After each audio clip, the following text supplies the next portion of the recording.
Bien, alors bonjour tout le monde et permettez-moi de me mettre immédiatement en mode plein écran avec mon diaporama. Voilà, donc en premier lieu, merci aux organisateurs de ce colloque de donner la possibilité de parler avec vous à distance du thème que je vais aborder, à savoir les États-Unis et les Amériques depuis l'échec de la zone de libre-échange des Amériques. Je vais suivre le plan suivant. Dans un premier temps, je vais revenir rapidement sur ce projet de zone de libre-échange. Je reviendrai ensuite sur la question des États-Unis et les accords commerciaux. En un troisième temps, je reviendrai sur l'ALENA, aujourd'hui l'accord de libre-échange États-Unis, Mexique, Canada, pour terminer sur l'Amérique du Sud et les autres Amériques, comme on dit, et conclure sur une question, est-ce qu'on peut envisager encore aujourd'hui une grande initiative américaine comme celle qu'avait lancée le président Clinton en 1994 à Miami. Alors, revenons d'abord sur ce projet en quelque sorte des Amériques. Je ferai trois observations à son propos. La première, c'est que l'idée d'intégrer l'espace hémisphérique, l'espace panaméricain, est une idée ancienne. On connaît évidemment les projets de Bolivar pour l'Amérique latine, mais les États-Unis aussi ont toujours eu cette tension depuis au moins John Plain de faire de l'Amérique un grand espace intégré. Donc je rappellerai d'ailleurs Blaine et son Union panaméricaine et son projet d'union douanière à l'image du Zollverein allemand. L'administration Roosevelt va reprendre l'idée en partie avec la politique de bon voisinage. On va la retrouver également en partie dans l'Alliance pour le progrès du président Kennedy. Mais c'est surtout, au fond, avec Ronald Reagan et George H. Bush qu'on va finalement lancer la première fois l'idée d'intégrer les Amériques de l'Alaska à la Terre de Feu, comme le dira le président Clinton. Mais au final, il reviendra, je dirais, au président Clinton de lancer l'initiative de créer cette communauté intégrée des Amériques. Donc c'est un projet qui est quand même qui a une longue histoire et qui relève, je dirais, d'une attention américaine de créer un espace économique commun. Et ça m'amène à mon deuxième point, pas simplement un espace économique commun, mais également un espace commun en termes de valeurs, en termes de démocratie, en termes de partage également. Euh, pour le côté plus progressiste des libéraux américains, de partage des richesses qui sont liées à cet espace-là. Ça m'amène en fait à souligner un point qui est souvent mal perçu finalement, à savoir que ce projet-là n'est pas simplement qu'une zone de libre-échange. C'est certainement pas au moins au départ, un projet néolibéral, comme on l'a dit. Non, c'est d'abord et avant tout un projet qui vise à concrétiser cette doctrine d'internationalisme libéral qu'on retrouve, je dirais, dans la politique commerciale américaine, la politique étrangère américaine depuis la Seconde Guerre mondiale, sinon davantage avant encore.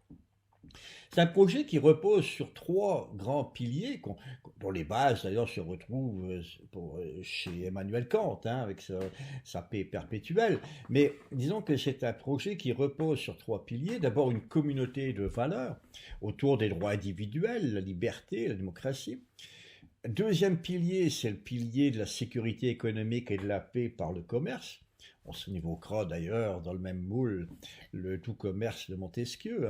Et enfin, pour les plus progressistes des libéraux, cette idée, c'est le troisième pilier, cette idée d'une prospérité et d'un progrès partagé entre tous.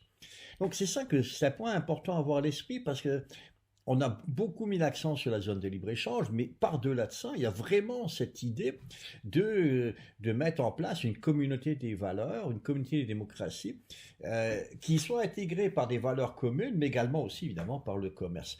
Et l'exemple de ça, de cette vision-là, vous la retrouverez dans la charte démocratique qui va être adoptée par l'Organisation des États américains pendant les négociations justement de cette zone de libre-échange d'Amérique et qui reflète bien à mon esprit cette idée de créer une communauté de démocratie dans les Amériques.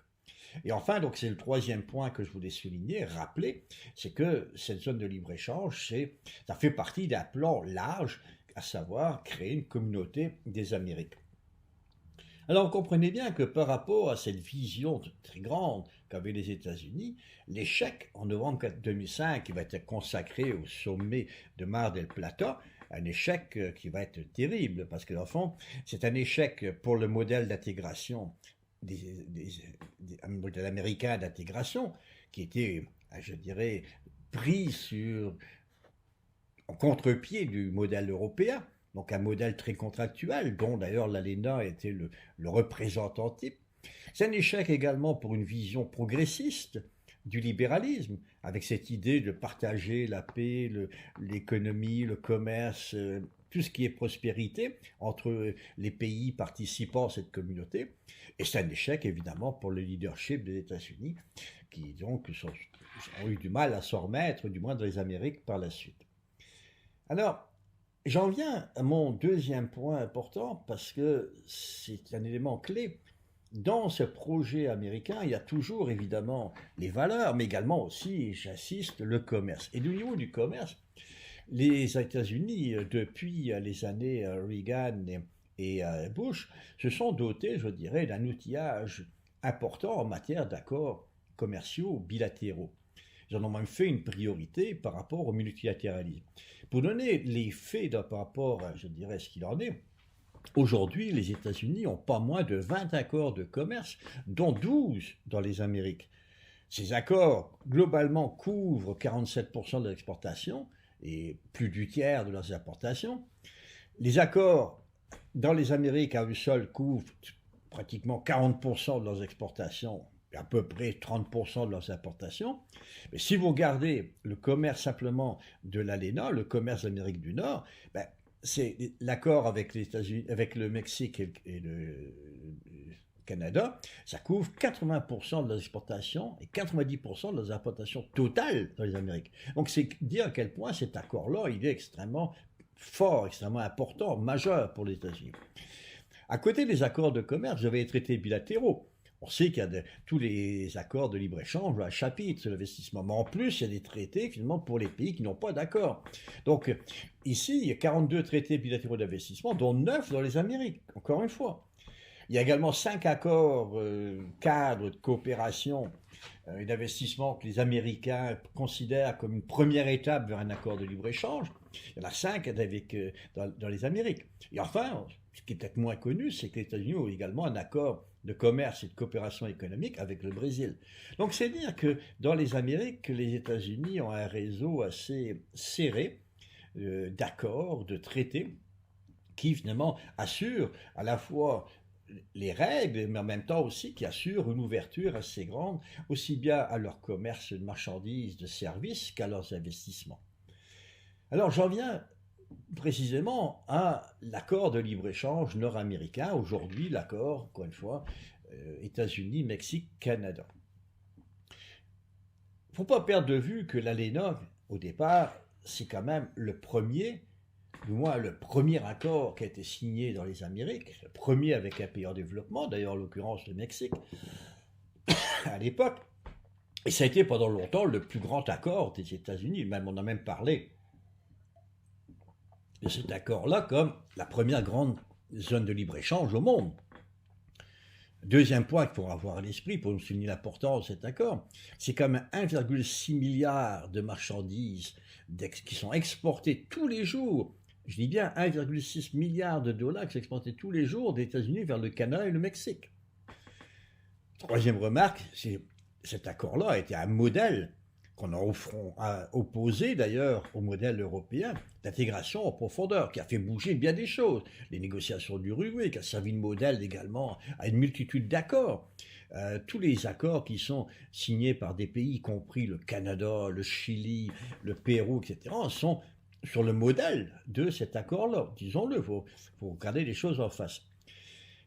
Quatrième remarque que je peux faire, c'est également, disons-le, j'évoquais le Mexique comme pays en développement tantôt, on ne peut plus parler de ça aujourd'hui. Le Mexique a connu un développement important, qui n'est pas parfait, on s'entend là-dessus, mais c'est quand même un pays qui a connu une croissance, qui a connu, je dirais, un développement de ses échanges commerciaux de manière substantielle grâce à l'ALENA.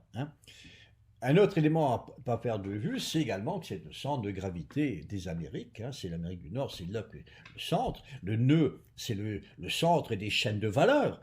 On parle beaucoup de chaînes de valeur mondiales, mais il y a trois centres de chaînes de valeur mondiales. Il y a évidemment la Chine, il y a l'Allemagne et il y a les États-Unis avec l'Amérique du Nord autour. Bon. Et enfin, ça a été quand même le point de départ, je dirais, le socle du projet qui a été lancé par Bill Clinton à Miami. Alors, cet accord, c'est un accord extrêmement important pour les trois pays. Ça, là-dessus, tout le monde est d'accord. Mais en même temps, c'est un accord qui a connu beaucoup de contestations et qui continue à susciter beaucoup de critiques encore, à commencer aux États-Unis.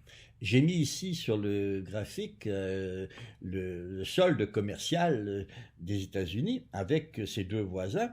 En rouge, c'est le Canada, en vert, c'est le Mexique. Vous voyez quand même que c'est assez impressionnant. Le déficit des États-Unis avec le Mexique ne cesse de croître, même pendant la période Trump. Donc il y a quand même une réalité qui est là. C'est un commerce seulement qui profite à tout le monde, entre guillemets, mais en même temps, qui est quand même déficitaire pour les États-Unis. Donc, il y a quand même une certaine, je dirais, ça agace, un certain agacement, disons. Mais encore une fois, les chiffres, ils sont là et ça stimule. C'est ce qui finalement consacre, je dirais, l'importance des entreprises américaines également. C'est un point important à souligner en Amérique du Nord. Mais il y a un deuxième élément aussi important par rapport à l'ALENA, c'est que c'est un accord qui a été extrêmement innovateur quand il a été signé. Et c'est un accord qui, dans le fond, n'a pas été capable de suivre les évolutions de l'économie mondiale. Tout simplement parce que cet accord, il n'est pas évolutif. On peut, à moins de le rouvrir, de le renégocier, on ne peut pas, je dirais, faire évoluer l'accord. On n'a jamais réussi à le faire évoluer d'ailleurs. Il y avait une possibilité de le faire de manière indirecte en passant par le partenariat transpacifique. Comme les trois pays étaient signataires du partenariat, les dispositions l'ont emporté sur l'ALENA. Mais comme le partenariat n'a pas vu le jour, du coup, c'est là-dessus que va insister finalement le président Trump. On va rouvrir les négociations, à la fois pour rééquilibrer à l'avantage des États-Unis le commerce, mais surtout pour le moderniser. N'oubliez pas, par exemple, que le commerce électronique, l'Internet, ça n'existait pas quand l'accord a été signé dans les années 90.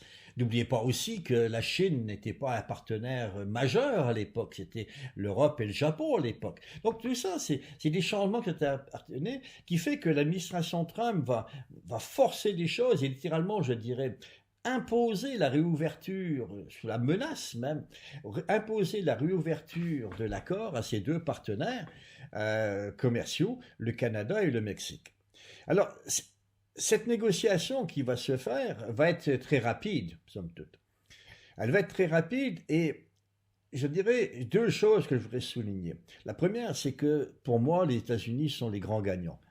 C'est clair, la pratique américaine a toujours été d'attirer les partenaires sur des sujets secondaires pour faire passer les choses plus importantes à côté.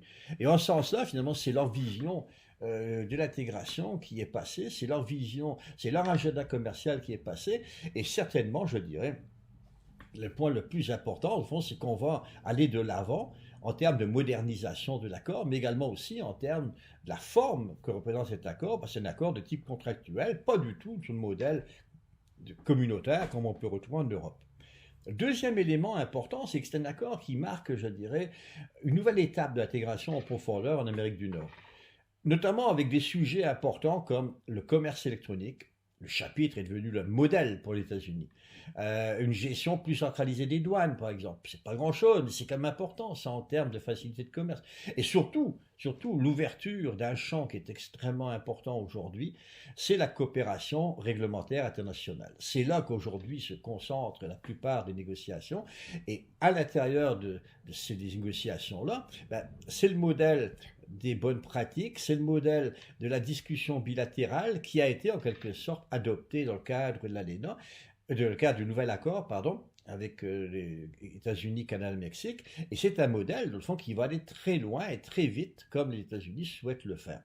Donc pour moi, c'est un accord qui est à la fois un accord qui modernise de manière substantielle l'accord de l'ALENA, quand je dis moderniser, l'exemple, j'ai mentionné plusieurs exemples, mais aussi je pourrais mentionner le cas du travail. Le chapitre du travail de l'ALENA est extrêmement faible. Là, on a mis à niveau le chapitre sur le travail avec tous les accords existants. Et on le voit bien d'ailleurs en termes de législation du travail au Mexique, il y a eu quand même des ajustements importants qui ont été faits.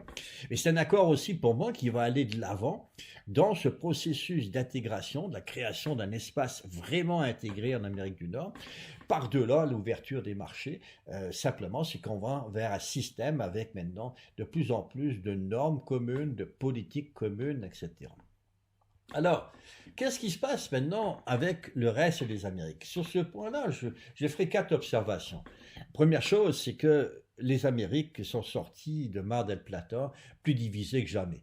C'est sûr que le Mexique n'était pas heureux du tout de la tournure des événements, mais c'est vrai que c'est général.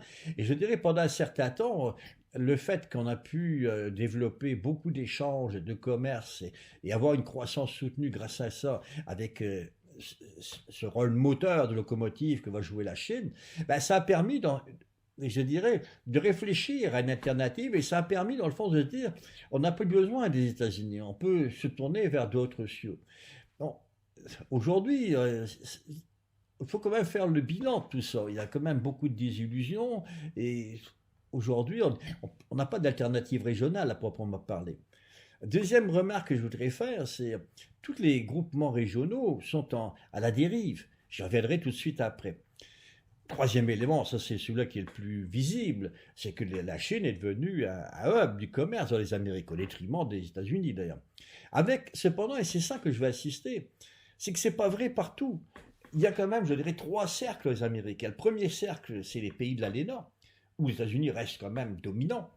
Il y a aussi le deuxième cercle, l'Amérique centrale et les Caraïbes, où là, les États-Unis restent encore présents, très présents même. Et puis l'Amérique du Sud, où effectivement, là, ils ont perdu pied par rapport à la Chine. Et je reviendrai tout après.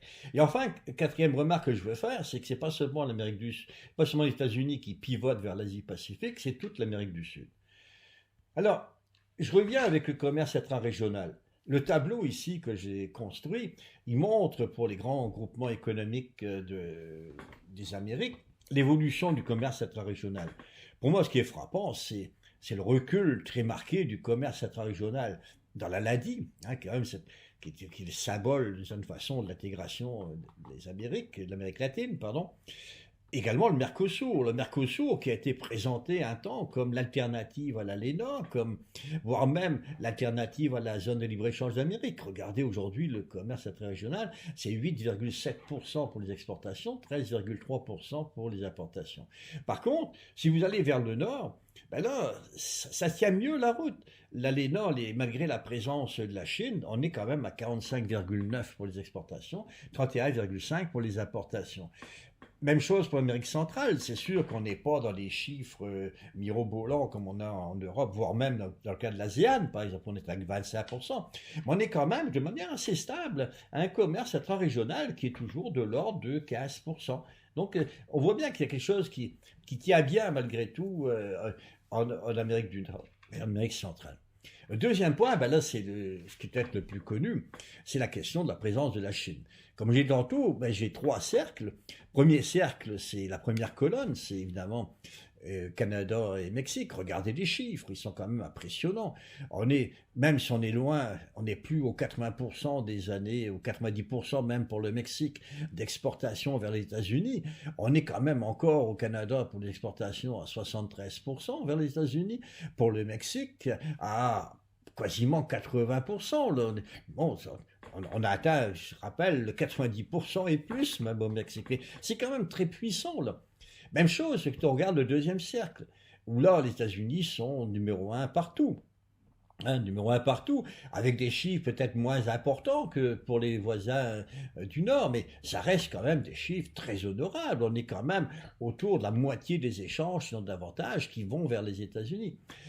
Et enfin, ben là, évidemment, la troisième colonne, c'est les pays du troisième cercle, c'est l'Amérique du Sud, où là, effectivement, on voit clairement que la Chine a pris la place des États-Unis comme premier partenaire pour à peu près tout le monde, sauf la Colombie. qui reste encore un cas d'exception. Mais si vous regardez Brésil, Argentine, Uruguay, Pérou, Chili, c'est le Chili, c'est la Chine qui est le premier partenaire commercial. Enfin, troisième élément que j'ai souligné, que je voulais simplement le montrer ici par quelques informations, la Chine, évidemment, excusez-moi, l'Asie est devenue un nouveau centre de gravité, avec la Chine évidemment au centre, mais c'est pas simplement les États-Unis qui pivotent vers l'Asie-Pacifique, c'est également aussi toutes les Amériques, et plus particulièrement l'Amérique du Sud. On voit ici quelques exemples. Rappelez-vous l'Alliance Pacifique, qui regroupe 4 pays. Ça fait quand même depuis déjà une dizaine d'années que ça fonctionne, ces pays-là ensemble. Il y a l'accord, le partenariat transpacifique global et progressiste auquel participent le Canada, le Chili, le Mexique et le Pérou. Il y a le partenariat économique stratégique qui inclut, qui est peut-être moins connu, peut-être moins d'importance, mais qui inclut le Chili, le Brunei, la Nouvelle-Zélande et Singapour. Puis il y a aussi les accords commerciaux bilatéraux. Le Chili a en tout 31 accords de commerce, il y en a 11 avec l'Asie-Pacifique. Le Pérou a 21 accords, dont 5 avec l'Asie-Pacifique. Idem pour la Chine, la Corée du Sud, le Japon, qui ont des accords de libre-échange avec quand même un certain nombre de pays d'Amérique latine. Donc on voit finalement qu'il y a beaucoup de choses qui ont changé. L'Amérique du Nord reste solide, l'Amérique du Sud semble pivoter beaucoup plus vers l'Asie-Pacifique que le reste. Et j'en viens à ma conclusion. Est-ce qu'une nouvelle initiative finalement sur le modèle de la zone de libre-échange d'Amérique serait encore possible aujourd'hui? Ma réponse est non. Je reste évidemment très prudent, je parle d'un avenir immédiat, mais quand même, je dirais, il y a un certain nombre de facteurs qui font que ça va être très dur de relancer une initiative comme celle-là. Première remarque, j'en ferai 3. Première remarque, c'est que les Amériques sont plus tellement, je dirais, en haut de l'agenda politique des États-Unis. Ils ne sont même plus du tout. Je pense que l'exemple avec le déplacement vers le Pacifique, on a même changé les noms. Là. On ne parle plus d'initiative Asie-Pacifique, on parle d'initiative Indo-Pacifique aux États-Unis, et ça inclut aucun pays des Amériques. Ça. Si je regarde plus spécifiquement le continent, les États-Unis n'ont pas de stratégie pour les Amériques. Ils ont une approche extrêmement réactive par rapport à la Chine, par rapport à ce qui se passe, mais ils n'ont pas de stratégie. Ça n'apparaît pas, l'Amérique latine, aucun pays des Amériques n'apparaît dans les priorités du plan d'action du représentant au commerce pour 2022. Donc, c'est des indicateurs, ça. Oui, il y a eu une réunion de la zone des sommets des Amériques, mais on ne parle pas beaucoup de commerce, on ne parle pas beaucoup de stratégie. Là. On a surtout essayé, dans le fond, de renouer le dialogue. Bon. Et enfin, je pense qu'il y a un point qu'il ne faut pas perdre de vue, je l'ai souligné, et toutes ces initiatives ont été marquées du sceau de l'internationalisme libéral. Et dans une très large mesure, on a souvent parlé des Amériques comme l'arrière-cour des États-Unis, sans doute, mais c'est également aussi leur laboratoire impulsionnel. C'est là que, finalement, de l'Amérique latine, qui est parti beaucoup de projets qui ont... Je pense par exemple à la Banque mondiale, dont le modèle a été copié sur la Banque interaméricaine, ou du moins la première version de la Banque interaméricaine. Donc, il y a quelque chose qui a bougé là, et je dirais que les conditions ne sont plus remplies pour avoir, du moins pour le moment, pour avoir un projet qui soit marqué par l'international libéral. La communauté des valeurs, disons que s'accroche plus. La question des droits individuels, la liberté, la démocratie, je dirais, on a pris un peu du plomb dans l'aile depuis quelque temps. Là. Quand on voit un peu ce qui se passe à droite à gauche, là, disons que c'est plus inquiétant qu'autre chose. Le commerce interaméricain, le commerce, il est l'ombre de lui-même. Il n'y a plus cette interdépendance. On n'est pas capable de créer des complémentarités économiques entre les pays. Bref, là, il y a un socle qu'on n'arrive pas à avoir. Et enfin, je dirais, pour la vision plus progressiste des choses, l'idée de partager la prospérité et le progrès, disons, admettons-le, c'est un mirage. C'est quelque chose aujourd'hui qui semble plus préoccuper grand monde, même si les problèmes sociaux et environnementaux n'ont jamais été aussi présents.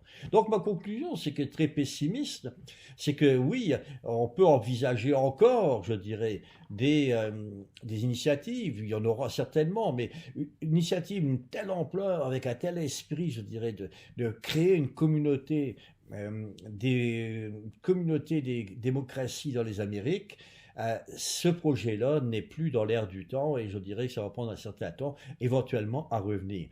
Alors, mon mot final, le mot de la fin, ben, je dirais simplement, c'est que ça fait longtemps, et il faut l'admettre, que l'Amérique latine a tourné le dos à Bolivar, chacun faisant sa politique comme il l'entend.